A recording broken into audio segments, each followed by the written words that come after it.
Evangelio de Mateo, capítulo 8. Y si lo tiene, pongámonos sobre nuestros pies para que leamos la escritura. Muchas gracias a mis hermanitos, gracias al grupo de alabanza, siempre tan dispuesto. Capítulo 8. ¿Listo? Bueno, vamos a leer la palabra en el nombre del Padre, del Hijo y del Espíritu Santo. Cuando descendió Jesús del monte, le seguía mucha gente. Y aquí vino un leproso y se postró ante él diciendo: Señor, si quieres puedes limpiarme. Jesús extendió la mano y le tocó diciendo: quiero, sé limpio. Y al instante su lepra desapareció. Entonces Jesús le dijo: mira, no lo digas a nadie, sino ve, muéstrate al sacerdote y presenta la ofrenda que ordenó Moisés para testimonio a ellos.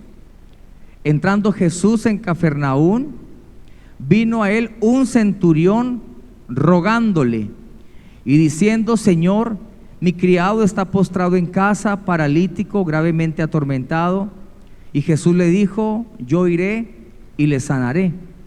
Respondió el centurión y dijo: Señor, no soy digno de que entres bajo mi techo, solamente di la palabra y mi criado sanará.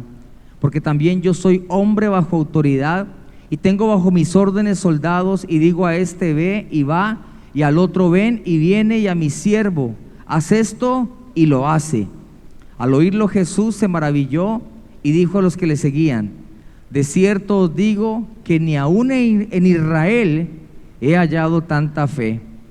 Y os digo que vendrán muchos del oriente y del occidente y se sentarán con Abraham e Isaac y Jacob en el reino de los cielos.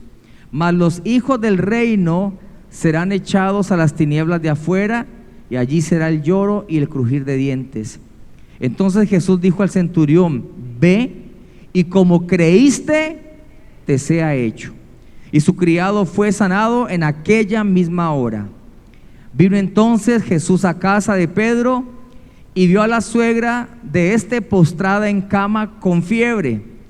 Y tocó su mano y la fiebre la dejó, y ella se levantó y le servía. Cuando llegó la noche, trajeron a él muchos endemoniados, y con la palabra echó fuera a los demonios y sanó ¿a quién? A todos los enfermos, para que se cumpliese lo dicho por el profeta Isaías, cuando dijo: él mismo tomó nuestras enfermedades y llevó nuestras dolencias. Amén y amén. Padre, te damos gracias en el nombre precioso de Jesús por tu palabra. Dígale: Señor, gracias por tu palabra.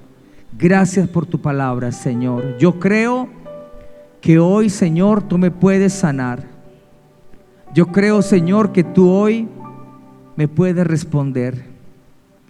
Te suplico en el nombre de Jesús, aumenta mi fe. Alguien que se añada a esta oración conmigo, por favor, dígale: Señor, aumenta mi fe. Porque creo que el mismo Jesús que estuvo en Cafarnaún y que en una misma tarde sanó a 3 personas y echó fuera muchos demonios y siguió sanando a muchos enfermos, es el mismo Jesús que hoy está en este lugar. Si esto no es así, Señor, miserable de mí, pero yo creo que tú estás en este lugar, y ese mismo Dios hoy se va a manifestar para la gloria de tu nombre y traerá sanidad y libertad en el nombre de Jesús. Amén y amén. Démosle un aplauso a Dios, por favor, y a su palabra. Tome asiento, por favor. Cuando leemos este texto bíblico, y la reflexión va a ser muy corta porque de verdad quiero que oremos, encontramos esto, que en Cafarnaún, que fue uno de los sitios que más visitó Jesús, había mucha fe, diferente a Jerusalén donde él nació, que dice que él hizo pocos milagros, no porque no hubiera podido hacerlo, sino porque la gente no tenía fe y la gente no se acercaba. Porque si usted nota en este texto que acabamos de leer, 3 milagros el Señor provocó en ese momento, y los 2 primeros dice que un leproso vino a él.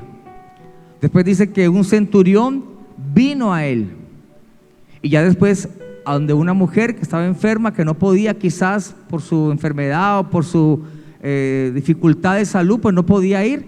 Él fue donde ella, pero porque ya no podía moverse. Pero los dos primeros tuvieron un acto de fe que fue ir y buscar al Señor. Amén. Y eso ocurría en Cafarnaúm y ocurre en anhelo su presencia, y ocurre en todo lugar donde tenemos fe. Nos presentamos delante del Señor. Es el mismo Dios de ayer, de hoy, por siempre, y Él sigue sanando, Él sigue restaurando cualquier enfermedad.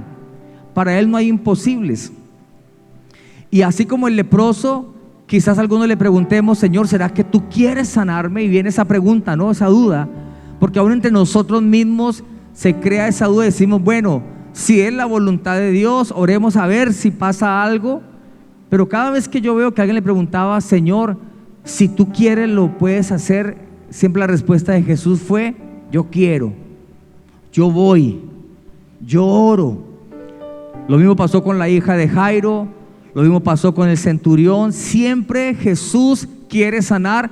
Y aquí está mencionando, el mismo texto menciona lo que se habló en Isaías 700 años antes de esta palabra. Lo que se habló en Isaías, lo que habló el profeta Isaías, que Él cargó en sí mismo nuestras enfermedades. Isaías 53, Él llevó nuestras enfermedades, Él llevó nuestro dolor. La iglesia es un lugar especial donde venimos a conocer de Jesús. Es un lugar donde venimos a tener una experiencia con Jesús, pero es un lugar también donde encontramos salvación, sanidad, liberación y vida eterna. ¿Cuántos dicen amén? La iglesia debe ser un sitio donde el Espíritu de Dios se mueva. Por eso hablamos la palabra, para que nuestra fe crezca. Por supuesto, nuestra fe no puede estar fundamentada solamente en una experiencia.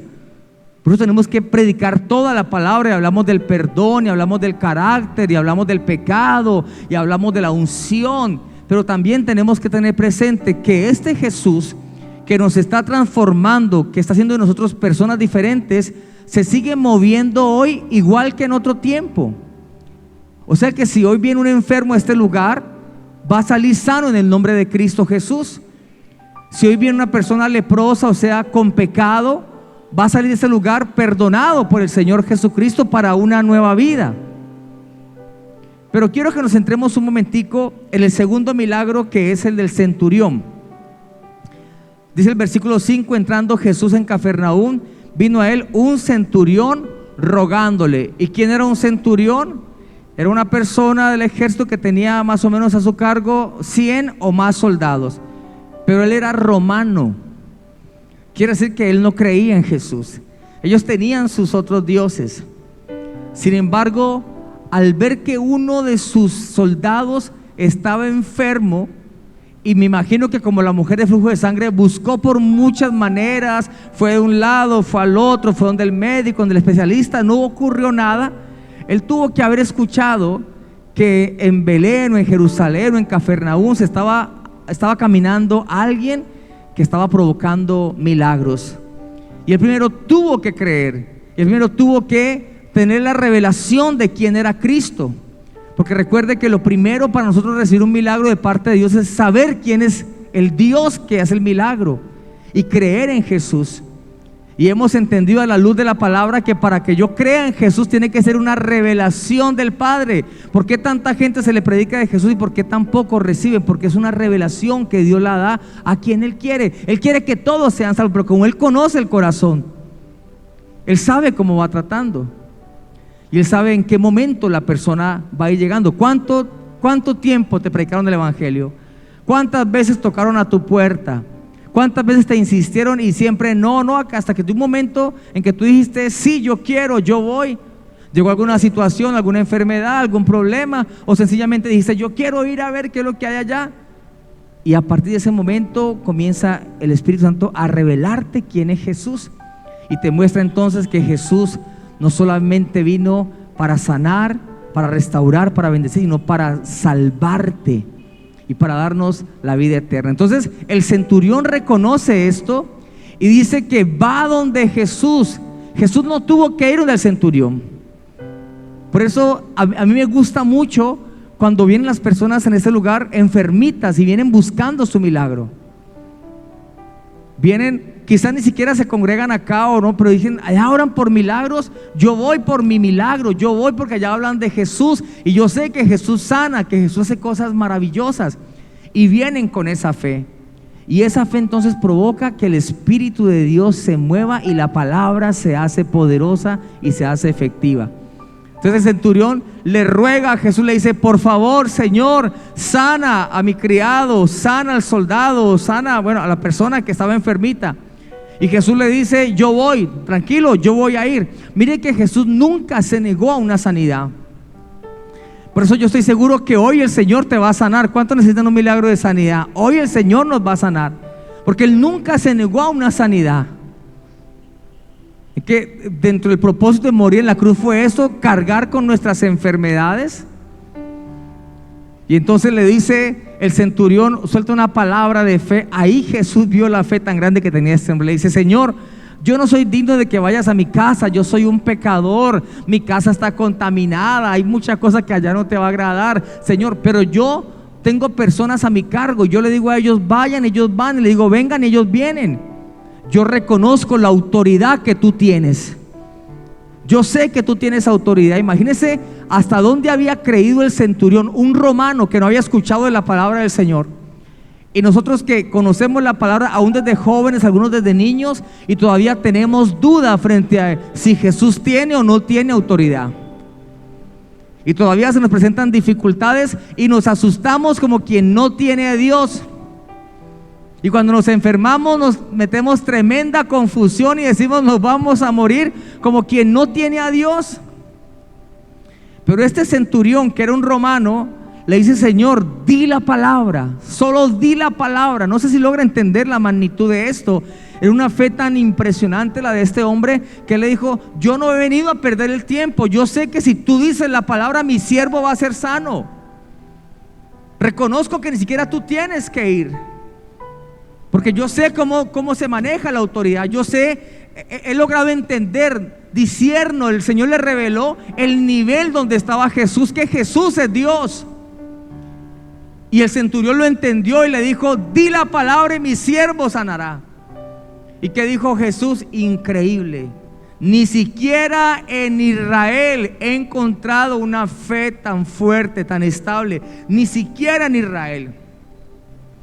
Por eso dice la Escritura que vendrán del oriente, vendrán del occidente, y muchos se sentarán al lado del Señor, y aún de sus propios hijos muchos no entrarán.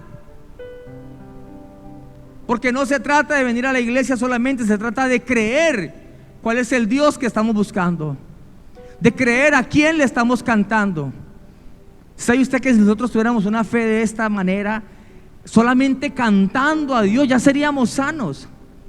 Los paralíticos se levantarían, los ciegos verían. Pero nuestra fe aún está frágil y débil. Por eso necesitamos seguir alimentándonos, y esto va a ser para siempre. Pero yo creo que este Jesús que sanó al siervo del centurión está en este lugar. En un momento, primero sana a un leproso, después sana al siervo del centurión, después se va a donde la suegra de Pedro. Dicen por ahí, no estoy de acuerdo con eso, pero dicen que, ¿saben por qué Pedro negó a Jesús? Que porque le sanó la suegra. Pero mentira, eso es un mal chiste. Y después dice que echó fuera muchos demonios, libertó a muchos endemoniados. A ver cuántos endemoniados hay acá, van a ser libres en el nombre de Jesús. Y siguió sanando muchos enfermos. Pero una de las características más grandes, amada iglesia, amado hermano, es que ellos vinieron delante de Jesús, se presentaron delante de Jesús. Y yo creo que anhelo su presencia debe de entrar en ese mover y en esa dimensión de venir delante de Dios a clamar por nuestro milagro e irnos de este lugar con nuestro milagro. ¿Cuántos dicen amén?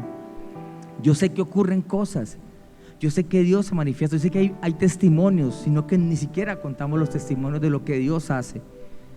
Pero creo que Dios quiere hacer ya en anhelo su presencia algo nuevo, algo fresco, porque están llegando personas con mucha necesidad.